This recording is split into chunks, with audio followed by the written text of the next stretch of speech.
வரலாற்றில் எல்லா காலகட்டங்களிலும் சில மனிதர்களை தேவன் அசாத்தியமாக எடுத்து பயன்படுத்தியிருக்கிறார்.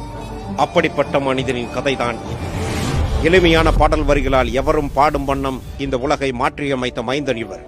யார் அவர்? யார்தான் அவர்? அனைவராலும் அன்போடு அப்பா, ஃபாதர் என அன்போடு அழைக்கப்படும் ஃபாதர் S.J.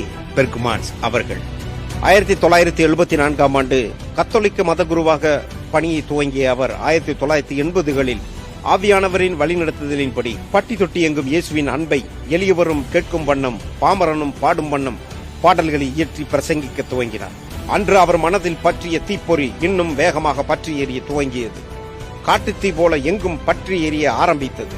பல பாடல்கள் மற்றும் துதி ஆராதனைகள் மூலம் பலருடைய வாழ்க்கையின் கசப்புகளையும் வெறுப்புகளையும் பாவங்களையும் நீக்கி இயேசுவின் அன்பை அவர்களுடைய உள்ளங்களில் மலரச் செய்தது. 1990களில்